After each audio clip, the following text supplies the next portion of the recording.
Saya berjumpa dengan Habib Ali bin Hasan Balfaqih, kebetulan beliau hadir di majlis Rasulullah. Kami berbincang saat makan, itu ada satu nasihat yang begitu besar dari beliau. Apa kata beliau? Al-madad fil mashhad. Pertolongan dari Allah itu tergantung bagaimana cara kamu memandang.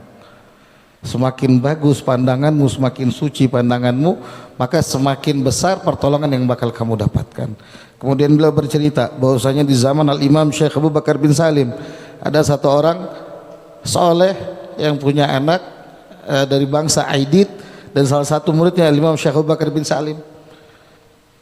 Sekali dipandang Syekh Abu Bakar bin Salim dengan pandangan nadhrahnya beliau, si anak punya masyhad yang begitu besar kepada Imam Syekh Abu Bakar bin Salim. Setiap ada Syekh Abu Bakar bin Salim, dia sebenarnya nggak mau ketemu, tapi yauminal ayyam akhirnya ketemu dan dipandang oleh Syekh Abu Bakar bin Salim sekali. Saat itu si anak berusia kurang lebih 7 atau 9 tahun. Habis perjumpaan itu, sekali pandangan ketemu pandangan, nggak pernah ketemu lagi kecuali setelah 40 tahun beliau mengatakan apa? Saya menjadi orang besar seperti ini karena sebab satu pandangan saya kepada Syekh Abu Bakar bin Salim, dan Syekh Abu Bakar bin Salim pun memandang saya. Ada madad, pertolongan dari Allah jadi besar. Semakin kamu agungkan, semakin besar kamu dapatkan. Semakin kamu bisa husnudzon, semakin besar pula yang kamu hasilkan. Oleh sebab itu kita dikasih Allah nikmat sekarang ini yang paling kadang-kadang kita suka lupa, kita bisa duduk bersama para habaib. Ini merupakan nikmat yang agung. Dulu orang pengen cari anak cucu Nabi Muhammad itu susah, luar biasa. Mereka mesti keluarkan uang yang banyak, mereka pergi dari satu tempat lain cuma pengen tahu mana anak cucunya Nabi Muhammad. Bahkan Imam Ja'far Shadiq kalau tidak salah, beliau ketika sampai di salah satu kota, beliau memakai penutup sorban, beliau tutupkan ke wajahnya. Orang-orang melihat ini orang asing, ini siapa ini? Mukanya nggak dikasih lihat. Akhirnya beliau buka sorbannya tadi, semua yang ngelihat nangis. Ini cucunya Nabi Muhammad. Karena mereka tahu dengan memandang para anak cucu Nabi Muhammad menjadi sebab madad pertolongan dari Allah Subhanahu wa taala.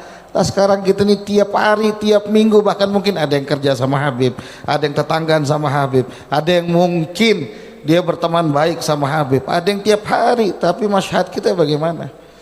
Gak mungkin kita dapat pertolongan dari Allah kalau dengan masyhad yang biasa saja. Jangankan kepada para habaib, kepada kaum muslimin saja kita dituntut untuk memberikan pandangan yang baik. Selama mereka masih mengucapkan kalimat la ilaha illallah Muhammad Rasulullah, mereka saudara kita. Kalau mereka orang kafir, selama mereka bukan harbi, maka mereka saudara senegara kita, sebangsa dan setanah air. Kalau mereka harbi, baru kita perangi pun dengan rahmah, dengan harapan, ya Allah saya nggak pengen sebenarnya ini kejadian, saya pengen dia masuk Islam, saya pengen dia jadi orang baik, tapi karena apalah dikata lagi, makanya saya pilih peperangan. Siapa tahu nanti dia ketahuan dia masuk Islam, ya kalau dia mati berarti memang dia bukan muslim. Begitu diajarkan Nabi besar Muhammad sallallahu alaihi wasallam. Makanya orang-orang yang biasa ngelihat dengan pandangan kebaikan, dia nggak bakal ngelihat cacat di dalam diri saudaranya. Yang dia lihat cacat cuma dirinya.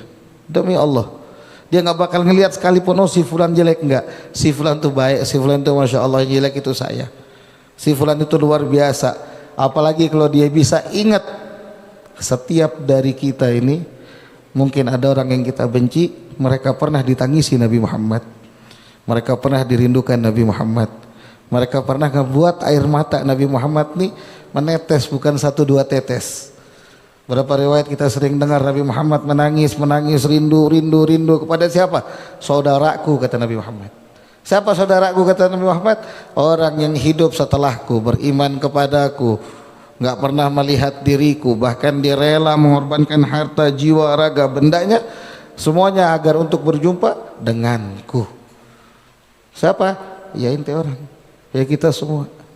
Ya orang yang di luar sana, orang yang mungkin saat ini kita lihat dia lagi minum minuman keras, dia lagi nyabu, dia lagi zina, dia lagi dalam keadaan yang tidak baik, yang kurang baik, mereka pernah ditangisi Nabi Muhammad. Nggak ada hak buat kita untuk merendahkan mereka, nggak ada hak buat kita untuk menghinakan mereka. Pandang mereka dengan pandangannya Nabi Muhammad, dan kalian pasti ditolong oleh Allah Subhanahu wa taala. Apalagi kepada para habaib, anak zuriyah Nabi Muhammad. Demi Allah, Nabi Muhammad itu sangat cinta kepada orang yang berusaha cinta kepadanya. Semakin dia berusaha dekatkan diri kepada Nabi Muhammad, maka semakin cinta Nabi Muhammad kepada dirinya. Wabil khusus orang yang berusaha lewat jalur anak cucu Nabi Muhammad.